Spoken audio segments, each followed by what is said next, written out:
Hi fam, welcome back to another vlog. So sa vlog na ito, isi-share ko sa inyo ang hotel na pinagsistayan natin ngayon dito sa Busan, South Korea.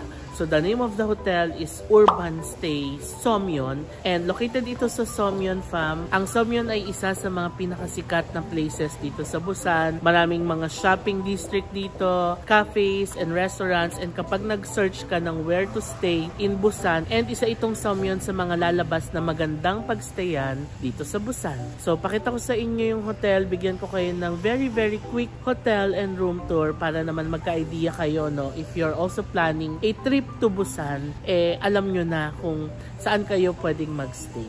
So pakita ko sa inyo yung hotel fam. So before ko pala kayo bigyan ng quick room tour, I just wanna share that I booked this on Klook for around 5,500 pesos per night, no? So 3 nights tayo magsistay dito, so that's around 16,000 pesos plus. Pero fam, sulit na sulit naman yun. Makikita nyo pagdating natin sa room kung gaano kasulit yung binayad natin. So tara, bigyan ko kayo ng very quick hotel and room tour. So dito ako nag-intro sa likod kasi medyo maingay sa labas.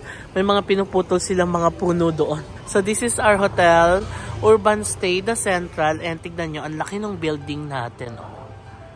'Di ba? And ang ganda ng neighborhood. Kung napanood nyo yung vlog before this, saan tayo kumain sa may kanto niyan. Kumain tayo ng kimchi jjigae and bibimbap na super sarap. Tapos ang mura pa, around 300 pesos lang. Tapos dito may mga seafood restaurants. And alam nyo fam, dito lang sa kanto may 7-Eleven din. Ito alam ko seafood restaurant dito kasi may octopus sila doon. Pero hindi ako kumain dito kanina kasi hindi ko mag-gets yung menu. So ayan, may 7-Eleven sa kanto. Tapos dyan na yung kinainan natin sa tapat ng 7-Eleven. Now, pasok tayo dito. O tignan muna natin yung kabilang side. Although baka maingayan lang kayo kasi may mga pinuputol-putol sila mga puno doon. Nasaktahan naman natin yung pagpuputol nila ng mga puno sa labas, diba? Pero I wonder, bakit kaya nila pinuputol, no? Anong meron? By the way, fam, ang lamig pala ngayon. It's 11 degrees dito sa Busan. And yung 11 degrees, grabe, ang lamig. Tignan niyo yung parking nila. Oh, cute.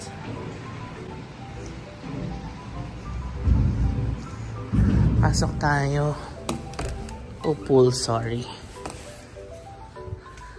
Tapos, ito yung kabilang pasukan sa main road.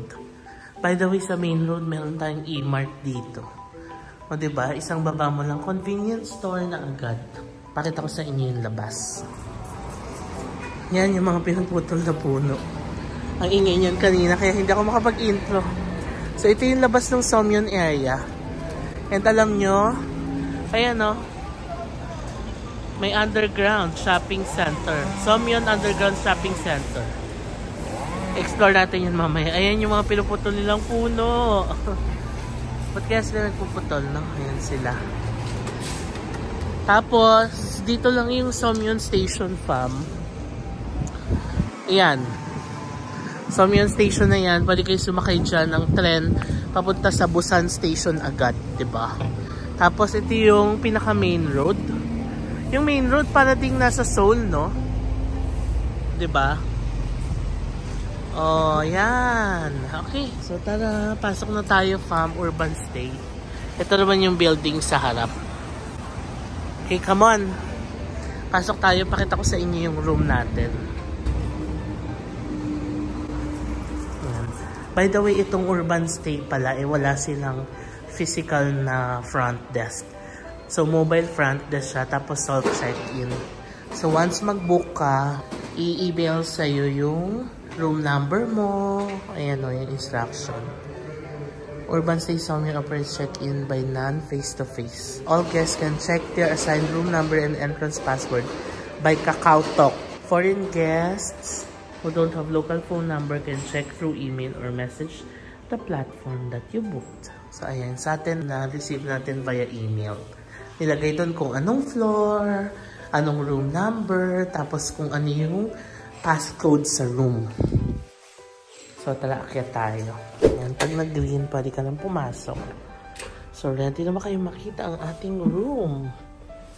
Ready na? 1, 2, tree. O, diba? Ang ganda ng room natin, fam. I know, maliit lang siya, pero it's very compact. And lahat ng kailangan mo, nandito na. So, bigyan ko kayo ng quick room tour, no? So, pagpasok mo ng pinto, meron tayong lavatory dito. Ang cute ng lavatory nakalabas, no? Parang ganito yung binili natin sa house, no? Anti-mirror dito. Tapos yung mirror na nabubuksan. Tapos lalagayan mo ng mga medicine, ganon. Tapos sa kaliwa, here's our toilet. And alam nyo, may bidet. And Japanese bidet pa, ha? Oh, sobrang linis. Nice, diba? Meron ding mirror dito. So, habang naliligo ka, makikita mo yung sarili mo. Here's the shower area. Sobrang linis din. Yan yung shower. Tapos yung body wash, shampoo, and conditioner. Yan, heater yata to. Okay. Paglabas dito, may washing machine. May lutuan din. So, pwede pala magluto, no? If ever na kailangan magluto. Ano to? I guess this is a cabinet, oh. Maximize nila yung space dito. Tapos, may mirror dito. And then, may hugasan. Ang ganda ng hugasan nila, oh. Linis naman dito, grabe. It's so clean. Tapos, ito yung mga plates and yung mga baso na pwedeng gamitin. And, meron tayong coffee machine dito. Si Gongyu pa talaga ang model, oh.